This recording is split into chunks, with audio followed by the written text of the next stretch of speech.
Hello chess fans, and welcome to Chess 5, and today we are going to see a very interesting game between the former world chess champion Viswanathan Anand versus Xiong Jeffery. Viswanathan Anand, I think all of you know who is Viswanathan Anand. He's India's first grandmaster and is still India's top grandmaster. And if I talk about Jeffrey Xiong, he's a very powerful young chess player who has already become a grandmaster and he's having a rating of above 2700. Definitely a very strong player. So this game is from the FIDE Online Chess Olympiad played in 2021. This is the semi-final between India versus USA. So this game is from the first table because obviously Viswanathan Anand is playing, so he would definitely play on the first table, and he's facing Jeffrey Xiong. So the, so this is the game between round number one. It doesn't matter which team win. So the first round was won by India, and the second round was won by USA, and the game went in the tie break, and USA won the game. So now we are going to see the game, the finals between Russia versus USA. So let's check it out. Who will win the title and get the gold? So till then, we are going to check out this interesting game, and you're all going to love this game. So till then, stay tuned and keep watching Chess Fights.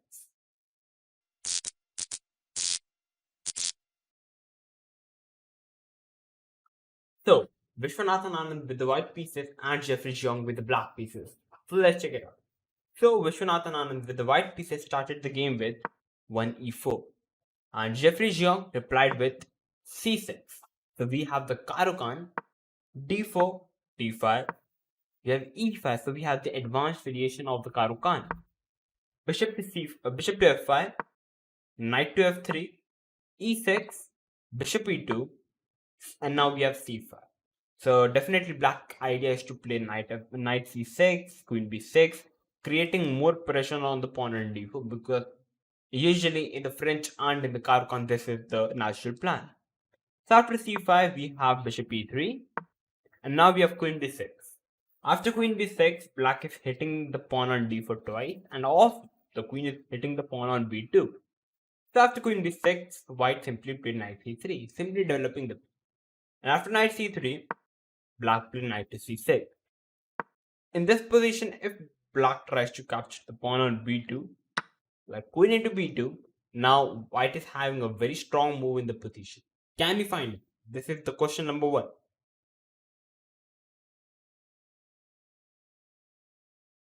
So, okay. So all those who have found the move, knight b5, congratulations, this is the right. After knight b5, white natural idea is to play knight c7 and it's a fork. So if black tries to avoid it by playing knight a6, stuff like that, just covering the c7 square, then I'm having a very powerful move, dc5, simply capturing the pawn. And you cannot capture the pawn with the bishop, because after I will capture the bishop, knight into c5 and knight c7, and it's game over for black. So that is the reason. Even I can give a check. Even a check is fine. Even rook b1, like stuff are winning. There are many ways to win for white. So that's why after d5 it's winning. Therefore knight b5 would have been a very powerful move. So definitely Jeffrey Xiong would have saw it and he didn't capture the pawn. And he played knight c6. We have castle by white, and now black dig in by capturing the pawn on b2. After capturing the pawn on b2, now in this position, white played queen u1, and white can still go knight b5 in the position, but after knight b5, now black can move the rook from the a8 square. He can play something like rook c8, and it's fine. So that is why Viswanathan Anand tried to defend the knight by playing queen u1. So the knight is now defended with the queen. So black played c4, a very natural approach. And the idea of c4 in the position here black is already a pawn up. The pawns are very strong like this, and now black is trying to play bishop b4, pinning the knight, and I think black would be having an advantage. That's why c4 was a very nice practical try. White played rook b1, hitting the queen as well as the pawn. Black played queen a3. If Jeffrey Xiong with the black piece would have captured the pawn on c2, you can go for it, but after bishop d1, the queen is trapped. So you have to give up the queen for the rook. Not one bishop into b1, and white is better. But okay, it's queen for rook, and so Jeffery Xiong doesn't wanted it, so he simply played queen a3. And now we have knight b5, the most powerful and the only. White can also go capturing of the pawn on, sorry, not that. He can also capture the pawn on b7 with a rook, but it's not that effective comparatively to knight b5. After knight b5, you are hitting the queen and you are threatening this knight c7 deadly idea. And you can't actually protect the both ideas. If you try to play queen f5 covering the square, I can simply trade off the queens now. And still knight c7 wins the rook. So if you try to play queen e7, which is the last option to try to cover the square on c7, now I'm having the most powerful move, knight to d6 check. And after knight d6 check, you're also losing the b7 pawn, and it's completely game over for. So that's why till now white cannot go knight d6 because the bishop is covered. So that's why after knight b5, Jeffery Xiong played queen a4, knight c7 check, king d7, we have knight into a8. After knight into a8, just count the material.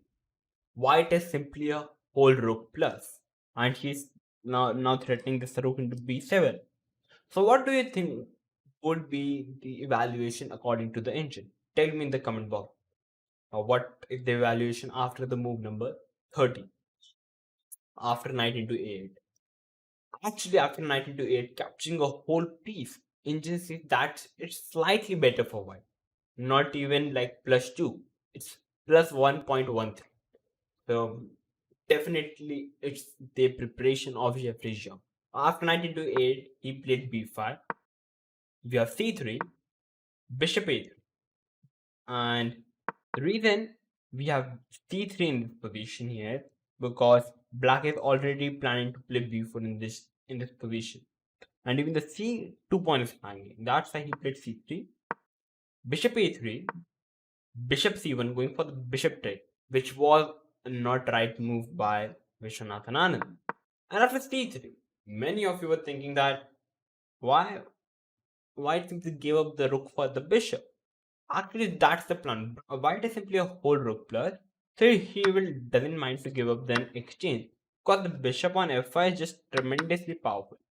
That's why he played c3, but Jeffery Xiong didn't capture it. He played bishop a3, bishop c1. After bishop c1, Jeffery Xiong played bishop to e7, which was a blunder. After at the place of bishop e7, the best move would have been to play bishop into b1, simply capturing the rook.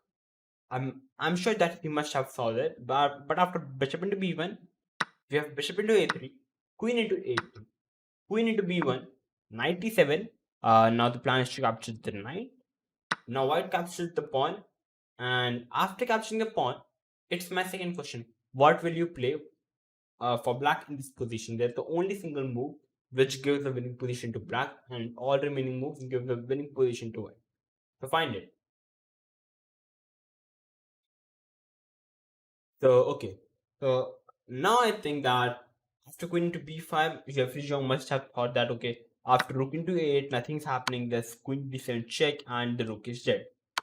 So he must have stopped the calculation. But at the place of capturing the knight, all those who have thought rook b8, kudos to you, 2 out of 2. After rook b8, you are hitting the queen as well as the knight. So you have to defend the queen. Queen c5, queen trade after rook into a8. If you compare the material, so if I compare the pawn, white is having 1, 2, 3, 4, 5, 6, 7 pawns, and black is having 1, 2, 3, 4, 5, 6, 7. So material wise, everything is equal, but it's still an advantage to black because look at the position. White pawns are just scrambled up, and black can simply collect all the pawns and it's completely winning. So that's why bishop into b1 would have been a nice move, but Jeffery Xiong missed it and he simply went back with the bishop. Here we have rook b2, knight to h6, bishop d1, hitting the queen on a4, queen f5, bishop c2, and now we have bishop to a3. So rook cannot move and because he's attacked, and if you try to play rook b1, the bishop is dead on c2. So that's why after bishop a3, Viswanathan Anand captured the bishop, bishop into b2, and now we have bishop into e6 check, f into e6, bishop into b2, and after rook into a2, count the material. Now it's an even material. That's the preparation of Jeffery Xiong. That was the reason computers were saying that it's an equal position, white is having a slight advantage. That is the reason. After rook into 8, the position is now equal. After rook into 8, white played queen b1. So now the idea, there's two ideas. First, white is protecting the pawn on a2. And second, he's threatening to capture the pawn on h7. So after queen b1, we knight c5, knight f5, g4, knight e7. White captured the pawn, plus captured the pawn as well. We have queen c2, queen b3, queen trade, rook a1, a5. And after a5, this is your third question. According to you, which side should be winning in this position? Will it be white side? Will it be black side? Or it's an equal position? Tell me in the comments. So I'll give you a couple of seconds. Try to figure it out.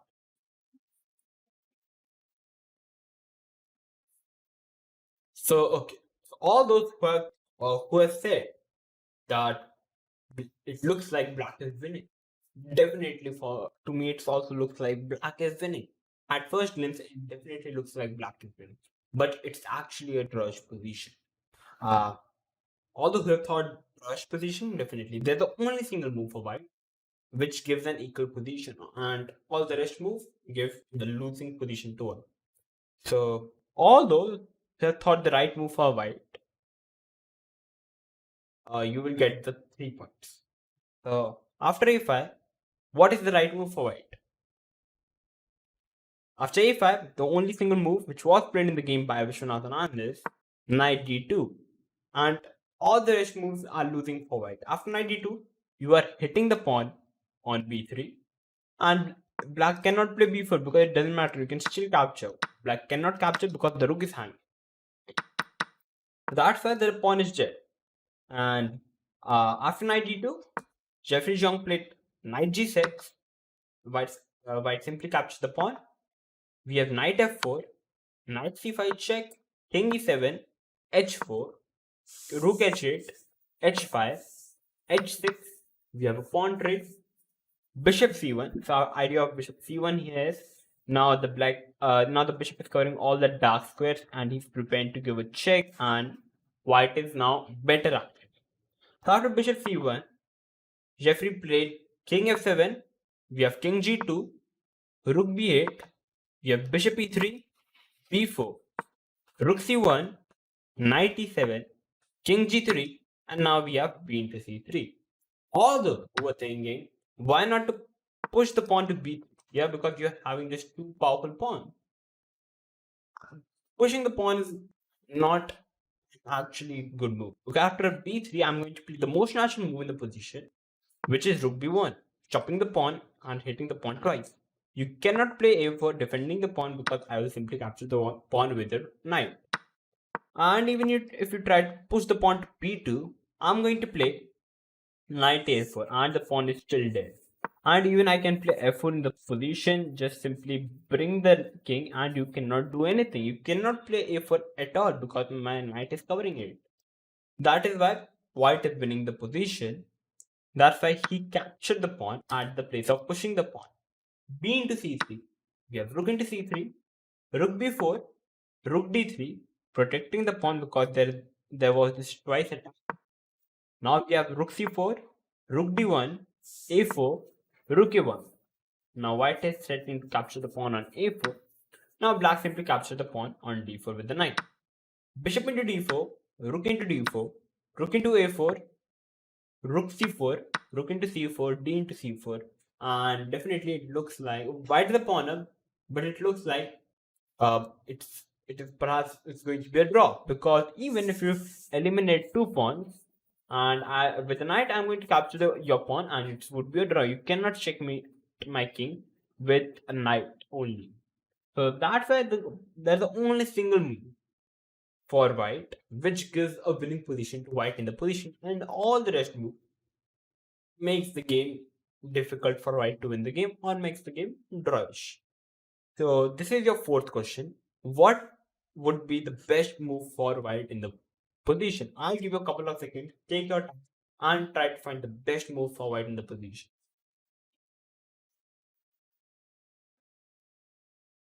So okay, so I hope that you all have found the right move.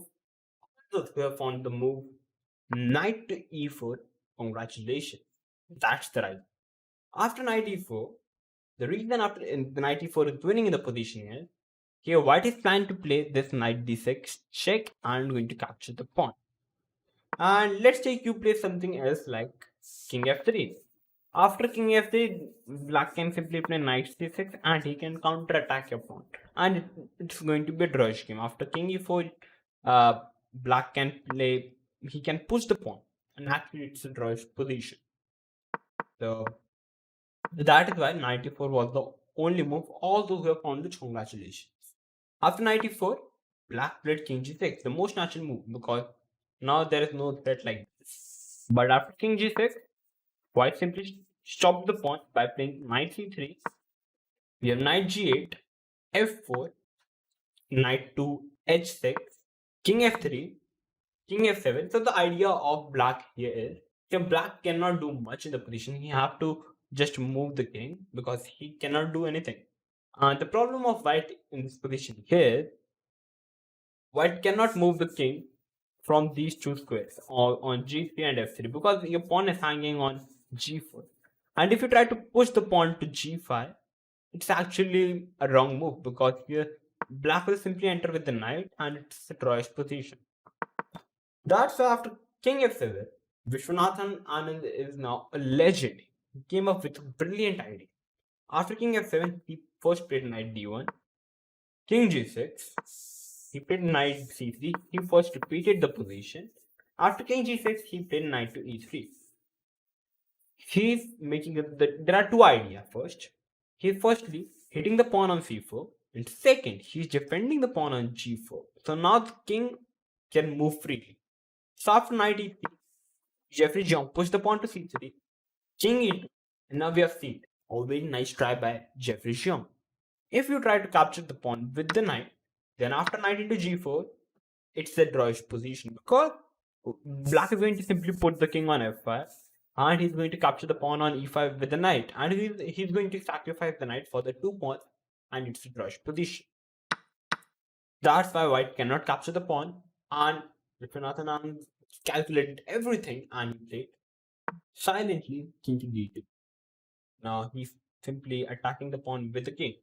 And after king d2, Jeffery Xiong captured the pawn on g4 with a knight. After knight into g4, white is having no options. He has to capture the knight. Jeffery Xiong played king c5, king f5, and now he's attacking both the knight as well as the pawn. So Viswanathan Anand played knight f6. And after knight f6, the interesting thing here is after knight f6 on the move number 57, Jeffery Xiong with the black pieces resigned the game, and Viswanathan Anand with the white pieces won the game. Many of you were thinking, why just Jeffery Xiong resigned? Isn't it drawing? Because black can capture both the pawn. It's actually white is winning because the reason here is tempo. After knight f6, if black tries to capture the pawn on f4, I'm going to play knight d7 because I cannot capture the pawn on c2 because you will capture the pawn and it's a drawish position. I'm going to play knight d7, protecting the pawn. So black have to come here to capture, hit my knight, and I move the knight and he comes back to attack my pawn. So after knight d7, black played king e4, king into c2, king d5, king d3, king c6, and now comes the brilliant knight f. And after knight f6, white is covering all the three squares and king cannot enter. And white plan is very simple. He's going to come with king e4, capture the pawn, and push the pawn and make a queen. That is why on the move number 57, after knight f6, Jeffery Xiong resigned the game and Viswanathan Anand won the game. Definitely, Jeffery Xiong firstly, when he sacrificed the rook, It was simply brilliant. First of all, this was his preparation level. I'll just show you once. Yep, on the move number 13 after knight into a8. Everyone, all who have not seen the position, it looks like white is simply winning, but it's a drawish position. Who knows? But still, Viswanathan Anand is a legend. He just break through this young Jeffery preparation and won the game. So this was the legend game played by Viswanathan Anand with young Jeffery. So all of those who love the game, please like to my video. All those who are new to the channel, please subscribe to my channel and share the video with your friends and family members. So I'm going to come up with these new videos like this. So till then, and keep watching. Cheers, fights.